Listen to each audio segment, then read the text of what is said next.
우리의 고전 소설을 읽어보면 대부분 그 고전 소설의 주제는 권선징악입니다. 선하면, 착하면 보상을 받고 악하면 벌을 받는다. 대부분의 테마가 그런 테마로 되어져 있습니다. 대표적인 경우가 허균이 지은 홍길동전, 작자미상의 흥부전, 이런 소설들의 테마는 권선징악을 다루고 있습니다.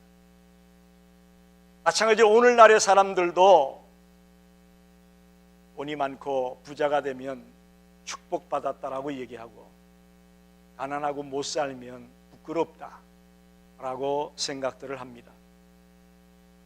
그러나 성경을 보면 꼭 그런 공식이 성립되는 것이 아님을 알게 됩니다.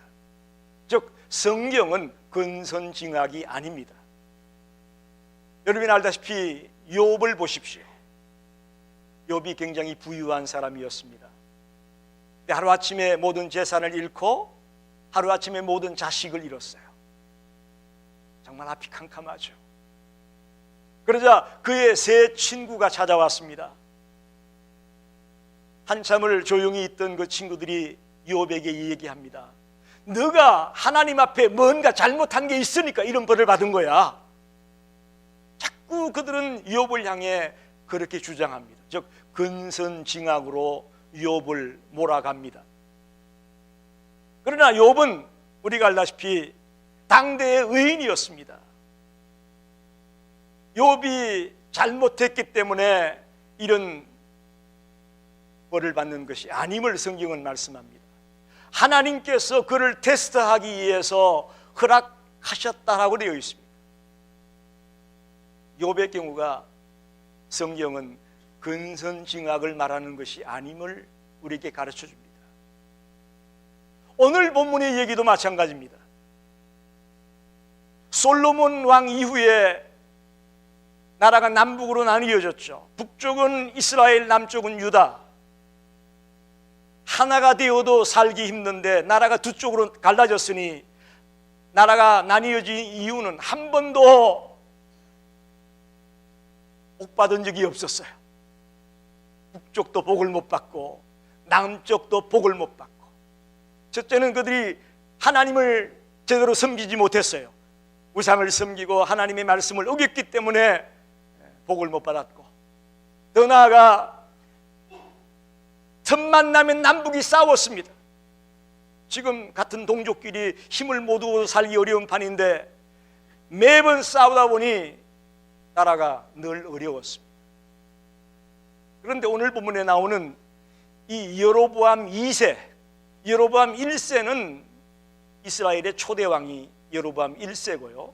오늘 열왕기와 14장에 나와 있는 이 여로보암은 여로보암 2세입니다. 이 여로보암 2세 때 와가지고 갑자기 이스라엘이 엄청난 축복을 받습니다. 우리 생각에는 야, 여로보암이 뭔가 잘한 게 있었던 모양이다, 뭔가 하나님 앞에 착했던 모양이야 라고 생각하기 쉬운데 전혀 그렇지 않습니다. 오늘 본문에도 나와 있지만 하나님 앞에 악한 왕이라고 평가를 받고 있습니다. 왜? 이스라엘의 초대 왕인 여로보암 왕의 길을 쫓아갔다 돼 있어요. 그렇게 돼 있어요. 그러니까 초대 왕인 여로보암처럼 그도 여전히 죄악의 길로 가고 있었다는 거죠. 놀라운 것은 그럼에도 불구하고 하나님이 엄청난 축복을 그 이스라엘에게 부어 주었다는 사실이에요. 이걸 우리가 어떻게 이해해야 될까? 이 말씀 속에서 우리가 뭘 발견할 수 있을까?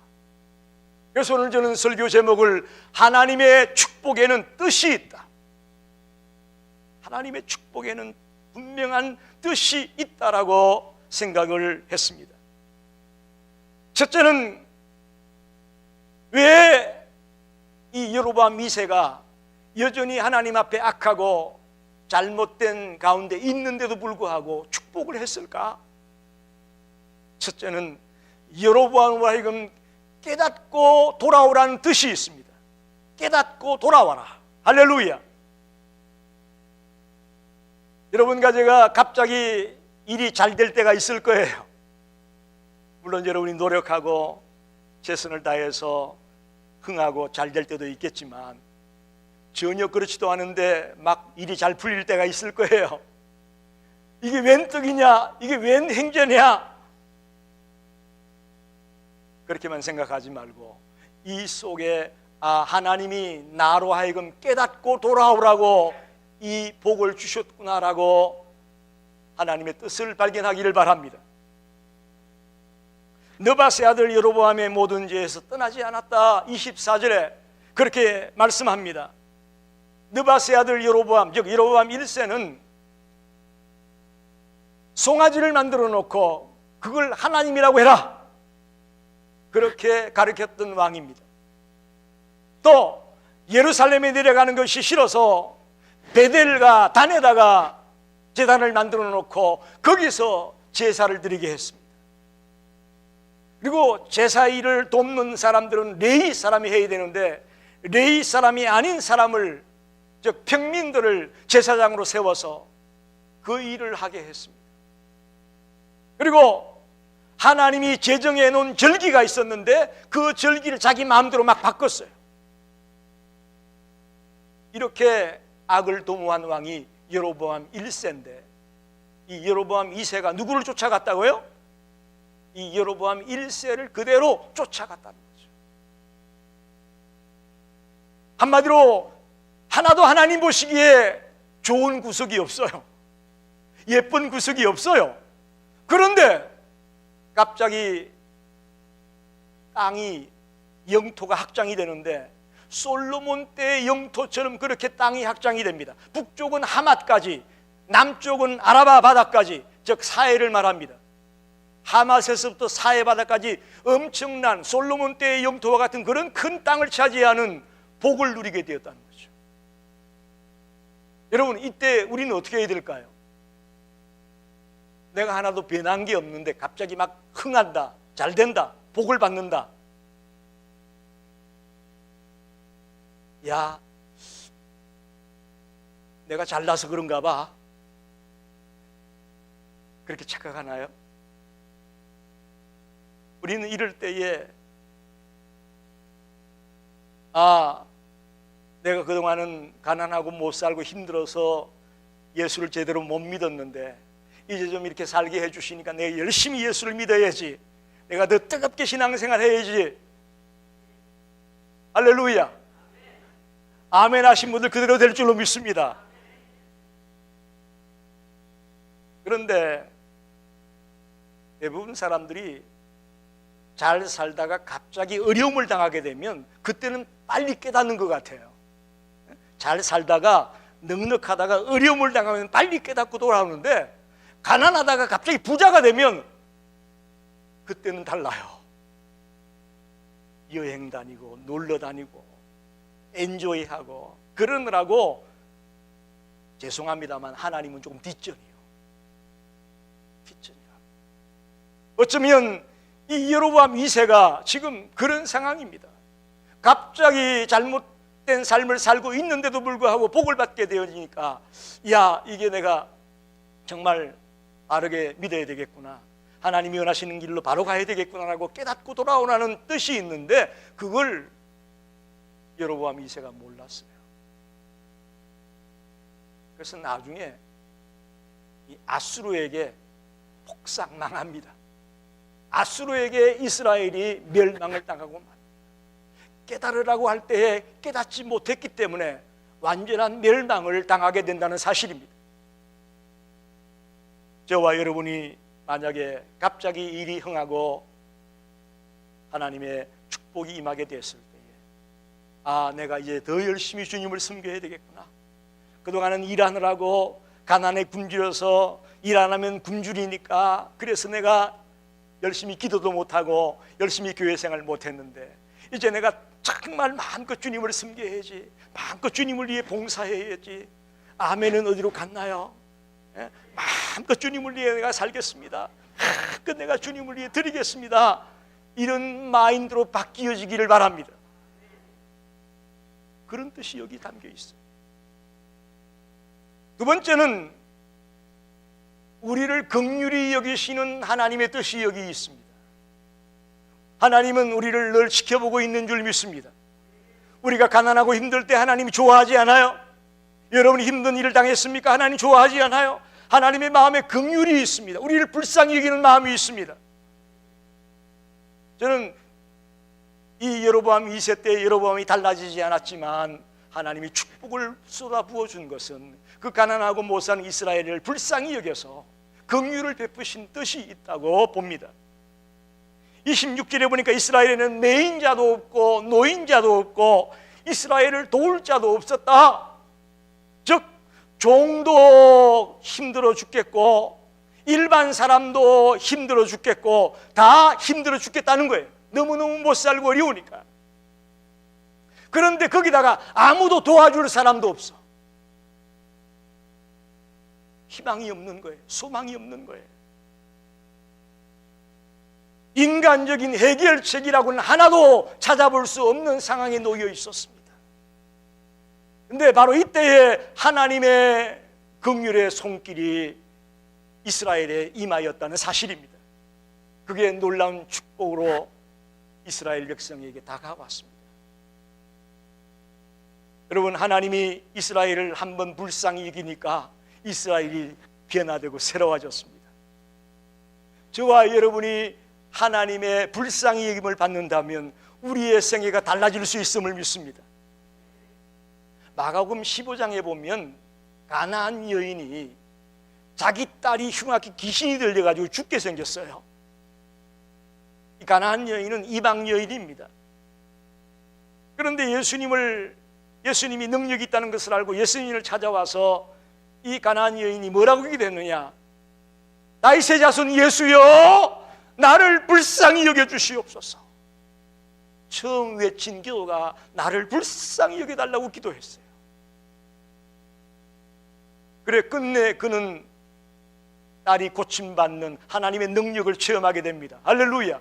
하나님이 불쌍히 여겨주는 건 좋은 거예요. 사람이 여러분을 불쌍히 여기는 건 죄송합니다, 별로 안 좋아요. 옆에 사는 사람이 여러분을 불쌍히 여기면 기분 나빠요.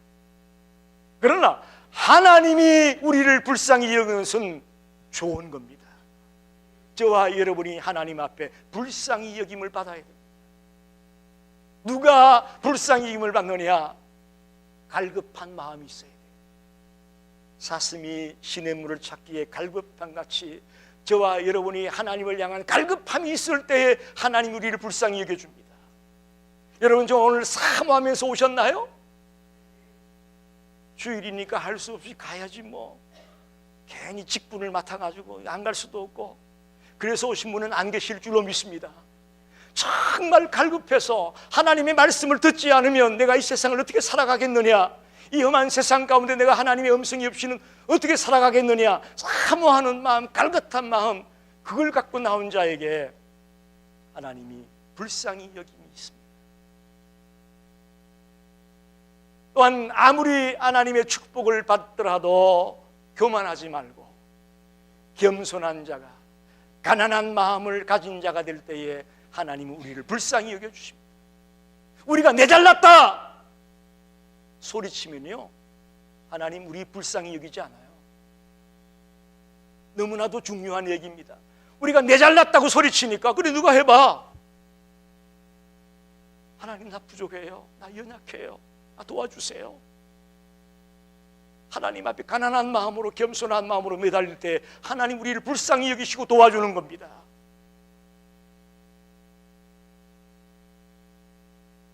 요즘 우리 예지가 숙제, 호목을 많이 가져와요. 유일하게 할아버지가 도와주는 이 호목을 도와주고 있는데, 아주 어떤 날은 예지가 자기가 잘할 수 있다고, 하삐 오늘은 호목 안 도와줘도 돼, 내가 다 할 수 있어. 그리고 다 한 뒤에 가져왔어요. 그런데 많이 틀린 부분이 있어요. 그러면 하삐가 이렇게 하는 거야 라고 가르쳐주면 겸손하게, 아 그래요 하삐, 아 맞아 내가 잘못했네, 그러면 더 도와주고 싶은데 이게 맞아, 앞이 이렇게 하는 거야. 이러면 알아서 해. 예를 들어 본 겁니다. 여러분, 하나님도 우리를 대할 때 똑같아요. 우리가 나 부족합니다. 어떻게 하면 좋습니까? 도와주세요. 그럴 때 하나님이 우리를 불쌍히 여기시고 계속해서 하나님의 긍휼이, 하나님의 사랑이 우리에게 넘치게 될 것을 믿습니다. 엘리사 선지자 때에 사마리아가 아람 나라에게 완전히 포위당한 적이 있습니다. 그래서 갑자기 그 성 안에 먹을 것이 없어가지고 나귀 머리 하나가 은 80세겔, 엄청나게 비쌉니다. 나귀 머리는 그 당시 먹는 음식이 못 됐어요. 그런데 나귀 머리 하나가 먹을 게 없으니까 은 80세겔에 팔렸고, 합분태 4분의 1갑, 합분태는 비둘기 똥이라고 되어 있어요. 먹는 게 아니에요. 근데 먹을 게 없다 보니까 그것도 먹어야 돼. 그게 은 5세겔에 팔렸어요. 그리고도 먹을 게 없으니까 자식을 돌아가면서 잡아서 먹고 살았어요. 이게 말이 되는 얘기입니까? 자기 자식을 삶아서 먹고 연명하는 그런 비극적인 삶을 살고 있었어요. 그때 한 번은 하나님의 선지자가 앞으로 24시간 이내에 이렇게 우리가 포위당하기 전에 그때로 돌아간다, 이렇게 선포를 했어요. 그랬더니 백성들이 뭐라고 얘기하느냐? 하늘에 창이 열려도 그런 일은 없다. 나 믿질 않았어요. 아무도 믿질 않았어요. 그런데 하나님이 아주 간단하게 그 일을 해결합니다. 성을 포위하고 있는 아람 나라의 명령에다가 하나님이 스테레오 음향을 틀었어요. 어떤 소리냐? 말병거 소리를 틀었어요. 따가락 따가락 따가락 따가락, 적들이 막 공격해오는 소리를 틀었어. 스테레오로.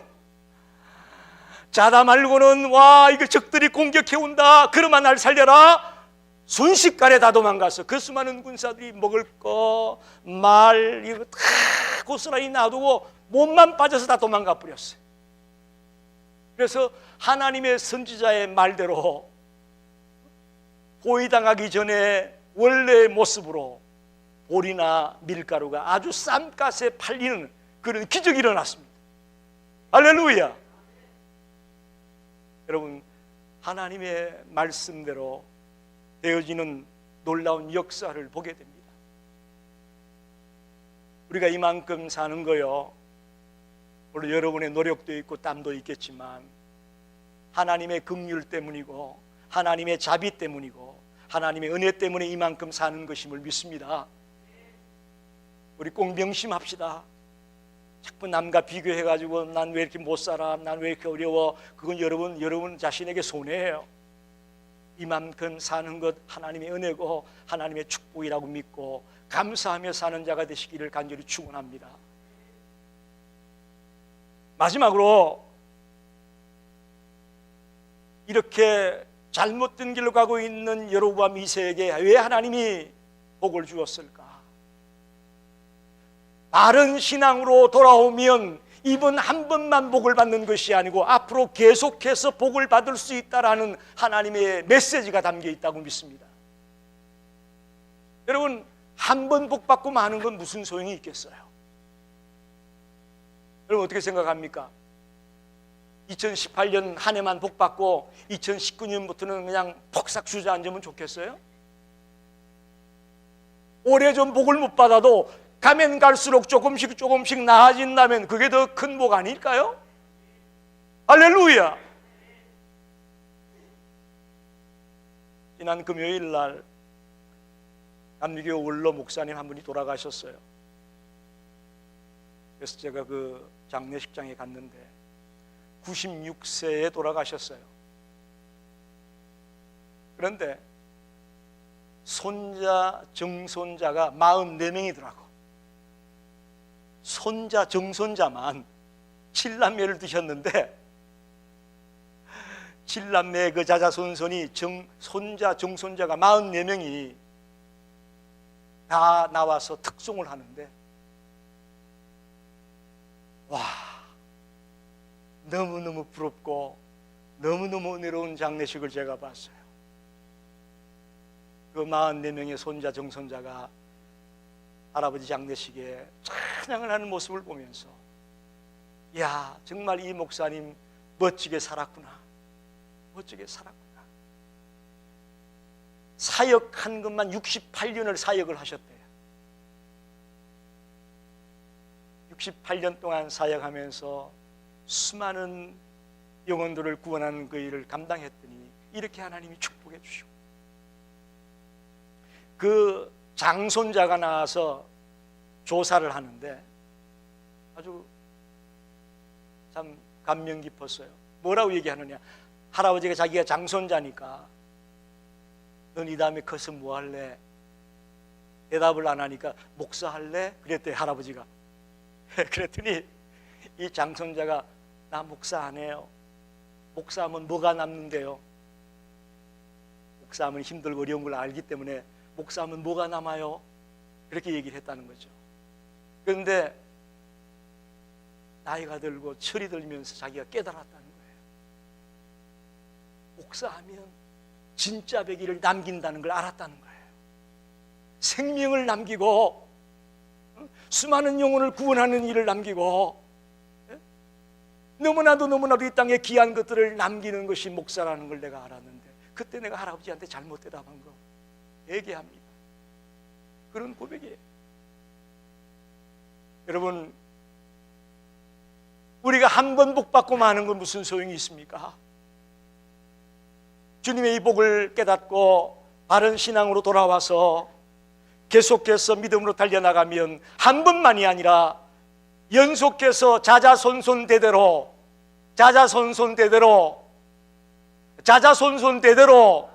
알려줘도 못합니까? 자자손손대대로 하나님의 역사가, 하나님의 은혜가, 하나님의 축복이 여러분 가문에 있을 것을 믿습니다. 그 44명이 찬양하는데 우리는 둘밖에 없어 아직.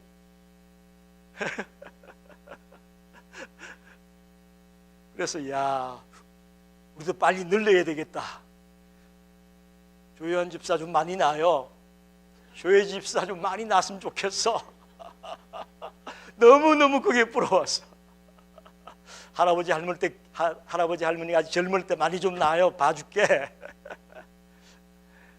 여러분, 너무 복되고 아름다웠습니다. 한 번 복받고 마는 것이 아니고 자자손손이, 목사가 7명이 나왔대요. 그 집안에서. 예? 목사가 7명이에요 지금. 그 모습을 보면서 야, 정말 바른 신앙으로 달려가려고 할 때에 계속적인 하나님의 축복이 임하고 있구나 라는 걸 제가 눈으로 보고 왔어요. 오늘 말씀도 마찬가지예요. 여로보암 2세에게 이런 은혜를 베풀고 이런 축복을 베푼 이유는 이제 내가 깨닫고 바른 신앙으로 돌아오면 이번 한 번만이 아니고 계속해서 하나님의 축복이 있다, 이걸 가르쳐 주려는 하나님의 뜻입니다. 그런데 놀랍게도 어리석게도 이 여로보암 2세는 그걸 몰라요. 그걸 몰라요. 그래서 여기 아미떼의 아들 요나가 복을 받을 것을 얘기하지 않습니까? 그런데 그 요나가 아수르의 수도인 니느웨에 가서 요나가 외쳐가지고 아수르가 멸망당할 직전에 살아나잖아요. 그 아수르에 의해서 이스라엘이 망한다고. 기가 막힌 얘기예요. 이거는 기가 막힌 얘기예요. 요나가 외쳐서 멸망당할 나라가 살아났는데 그들에 의해서 이스라엘이 멸망을 당하고 있어요. 그건 왜 그러냐? 바른 신앙으로 돌아오지 못하고 하나님의 뜻을 깨닫지 못했기 때문에 계속해서 제약된 가운데 있다가 끝내는 멸망을 당하고 말았다는 이야기죠. 말씀을 정리합니다. 오늘 본문에 보면 요나의 손, 여로보암의 손, 그런 얘기가 있어요. 그것이 요나가 했다, 여로보암이 했다라는 것이 아니고 이건 하나님의 손을 의미합니다. 여러분, 하나님의 손이, 하나님의 능력이 이스라엘을 구원했고 이스라엘에게 축복을 주게 했다는 사실입니다. 우리 모두에게 하나님의 손이 임하게 될 때에 놀라운 하나님의 축복이, 하나님의 은혜가 우리 가운데 임할 것을 믿습니다. 왜 나에게 축복을 했을까? 첫째는 깨닫게 하려는 뜻이 있습니다. 여러분, 복 받았을 때 더 빨리 엎드리기 바랍니다. 우리는 힘든 일을 당하면 빨리 엎드려요. 갑자기 아프고 문제가 생기면 빨리 뛰어나서 하나님 살려주세요 그러는데, 잘 풀리면 하나님 빠이빠이요. 반대가 돼야 돼. 반대가 돼야, 하나님 앞에 갑자기 복을 받게 됐을 때 더 나와 엎드리는 깨닫는 자가 되기를 바랍니다. 하나님이 가난하고 힘든 우리들을 긍휼히 여기시고 불쌍히 여긴다는 뜻이 담겨 있습니다. 하나님 무서운 하나님 아니에요. 자꾸 우리는 하나님 벌 주는 하나님, 우리의 죄를 때리시는 하나님, 이런 하나님만 생각하는데 하나님 사랑의 하나님이에요. 긍휼히 여기시는 하나님이에요. 그 하나님도 여러분이 발견하기를 바랍니다. 마지막으로, 바른 신앙으로 돌아오면 한 번의 축복으로 끝나는 것이 아니고 계속해서 연속해서 하나님의 축복이 여러분 가문에 임할 것을 믿습니다. 앞으로 여러분의 2대, 3대, 4대, 5대, 6대째 계속 하나님의 축복의 역사가 임하기를 소원합니다. 저의 가정도 그런 가정이 되기 원합니다. 저는 이제 1대요, 제가. 그래서 앞으로 가야 될 산이, 넘어야 될 산이 많아요. 단연코 믿습니다. 조요한 집사 세대나 또 그들의 자녀들 세대에는 저희하고는 비교가 안 될 하나님의 역사가 일어날 것을 분명히 믿습니다. 분명히 믿습니다. 우리 저 김성민 전도사님 계시는데, 김성민 전도사님의 할아버지가 교회 장로님이셨어요. 그 여주에서 교회를 건축하느나 그런 일이 있으면 전폭을 들이면서 주님을 섬겼던 그런 멋진 장로님이셨어. 그러니까 저렇게 멋진 손주가 나오는 거예요. 김성민 전도사님이 그냥 되는 게 아니에요. 3대째 되니까 벌써 다르잖아요. 그냥 허투루 듣지 마세요, 여러분. 그래서 여러분이 정말 하나님의 축복을 깨닫고 바른 신앙으로 달려갈 때에 자자손손이 이 놀라운 하나님의 축복을 누리는 복된 가정이 될 것을 간절히 축원합니다. 기도하겠습니다.